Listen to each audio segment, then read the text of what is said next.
John Clayton, Braddock native, former Post-Gazette, Pittsburgh Press, yeah. cohort of mine, and then eventually moved on to ESPN now, and he's been with 710 ESPN in Seattle for a number of years.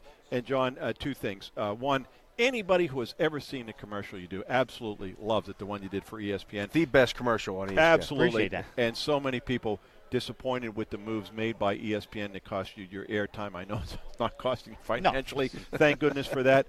But a number of very talented people let go, and I know a lot of people disappointed by that. Yeah, because, I mean, it was back right around the draft in late April. We got informed of that, and, of course, it happened in May, and there was 100 of us. I mean, fortunately, the company's so good, it takes good care. Like, I'm taken care of from now until June 2020, and they've done an exceptional job of, living up to all the commitments that they have and all that stuff. It's lessened some of the things that I can do because there's non-competes and things of that nature. But, I mean, the company's so good, it's like they've honored every term of the contract, and you got to respect that. But you were doing some other – but your grandfather, the other things you were doing, right? Yeah, what you it were is, still allowed to do. What it is that new ventures, it has to be approved. If it was pre-approved, then you're fine. And so what happened back in 2016 – 2016, I ended up doing a 4-year deal, and I got things carved out. So, for example, I got the local shows 6 days a week in Seattle on 710 ESPN Seattle, being the main fill-in on moving the chains and anything on Sirius Radio, an iHeart clause if I had iHeart things that I could do, and then which we are. Yeah, and of course all the radio commitments that I was previously involved in. Now, anything new they can pretty well say no to, and they're starting to loosen up a little bit. So there'll be some things I'll get involved in, but again, it's like, how can you complain when you have one full-time job on a radio station, and then you have another full-time job where you really don't have to do too much? I mean, it's kind of a... It's more they just tell you what you can't do. Yeah, exactly. And, of course, I mean, but, again, you have to respect the company because, this company has been so great to me to take a newspaper guy, put him on television, have him on television for 25 years. Is that how long it was? Yeah. Wow. I mean, I was 20 years, because in 98 was when I made the full-time move. I'd been working part-time because I was still at the News Tribune in Tacoma, and I had a part-time job that was paying me a ridiculous amount of money at ESPN, and so it's like they wanted to convert me into full-time, and they talked me into it. I said no 3 times, being a complete idiot, and then I said, what was that last offer? Oh, yeah, I think I'll take that. Yeah, I think I could do that. And you've never moved, though. You've lived out, right? Yeah. The Pacific Northwest all these years. Yeah, it's great. Yeah. Well, because, one, I mean, just like, tough on travel, though. Well, but you get a lot of miles. Right, That's the good thing. I mean, you got to stay 1K on United. But, it was like, and being with me, it's like, I had all these job offers, but hey, I'm a Pittsburgh guy. I'm not going to go. But this one, it was like, okay, it was intriguing to go to the News Tribune because they said, okay, we're going to start and it was McClatchy, by the way. Yeah, McClatchy hires me, and it's like, okay, we're going to have a newspaper war against the 2 Seattle papers. Was it Kevin who hired you, or the old man? The old man. That's what I thought. Right. And so.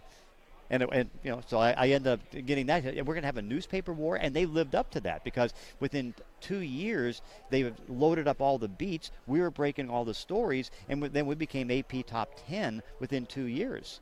And Pete Waversky came out and was a sports editor. Forgot about that. Yeah. Yep. There's a name. I mean, so it was great. Covered hockey at the press. Yeah. Boy, now newspaper wars, they're not battling each other. They're destroying the newspapers. That's the war. I know, that's the war right now. Yeah, absolutely. Oh, the my casualties. How, even without the work commitment now to ESPN, how do you find time for anything new with everything you're doing between all your radio hits and radio gigs? It's hard. It's like, even today, I'm hoping to get go on a treadmill or do something like that. I would think about jogging, but it's pouring too much right now. Is it? I haven't. Oh, it is absolutely pouring. Good thing I brought that up. Great. Well, I'll just stay in the hotel. That's what I will. Indoors, but it's like no, it's like so I want to try to get a 30-minute workout because I haven't. I think I've had 2 since the start of the football season, and of course now the football season's over, and I still am up to 2 30-minute workouts. Yeah, we saw you at the Super Bowl, and you had your own intern with you. Yeah.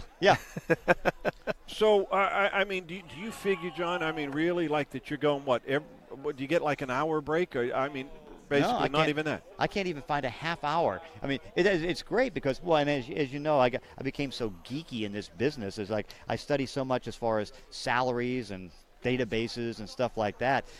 I just completed about a week ago, I broke down everybody's salary, what they're going to get in free agency. Now, I'm probably going to be about 95% wrong, but I've got a whole, database built on that, along with the salary cap stuff. And so, I spend a lot of time working on that. Okay. So since you brought it up, we got to ask you, what's Le'Veon Bell? What's he worth? And what do you think he eventually gets? Well, what he's worth is about $12.5 million at the most. So he'll sign the franchise tag. Oh, he won't sign it. They'll delay signing it, but he'll get the franchise tag at over 14. Because again, remember last year what he was asking for? Well, I catch all these passes and that, so I should be paid like a wide receiver at 16. Well, that doesn't really work out too well, right. Particularly at a position right now where if he would get 16, he would double the market for running backs because you have Freeman at a little bit over $8 million, and you got LaShawn McCoy at $8 million, and they're the highest paid receivers who aren't running backs who aren't Le'Veon Bell. So, but he'll take the franchise. I was going to say, what do you see happening? What do you think should happen? If you're the Steelers. Yeah, I mean, you try to get him at 12.5 or 13 to get a long-term deal, but if he's not going to cooperate, he's not going to try to lower what he might want. Now, again, it's like I can't fault his strategy because it's almost like Kirk Cousins. I mean, here's Kirk Cousins. He's sitting there making $19.9 when they're offering 16. It's like, well, how about if I take the $19.9? And then when he's making $23.9, it's like, okay, we'll pay you $21. How about if I take the 23 and then you're a complete free agent, and now he's going to probably make $28 to $30 million a year. Now, it'll be interesting if Le'Veon does take that second franchise tag and signs it, because there's not going to be a third because it gets quarterback money. Right. And the interesting thing is, I found this yesterday. I looked at his salary made to this point in his career. Now, he made 12.1 last year. He'll have made at this point in his career, he's made $14.5 million. Right. So he will double his career salaries if he signs that franchise tag this year. Yeah, and it's like that's why I know he's talked about retiring and stuff like that. It's like, what are you doing? It's like you're fine, you're in good shape. You're going to double the money that you've made in your life. And again, that's where the franchise tags, and you remember how bad it was for players to get no long-term security and all that stuff. Now these things have benefited because they rise with the cap. Absolutely. And so because of that, it's like it's not a bad deal to be franchised. That's why there's only going to be 5 or 6 franchise tags this year. So from a Steeler standpoint, you sign them.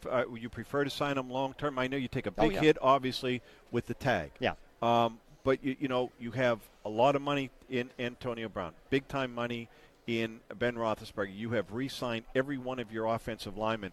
How do you afford a guy at the amount of money he would like? Well, you can't give him a long-term deal at 16 or 15. I mean, you have to try to keep it at a manageable number for a manageable cap over the first couple of years. But that's. Now, don't forget, he rejected that number last year, though. I know. Too, I know, because it was a fair offer. Again, if he wants more, but again, he's going to be in a position.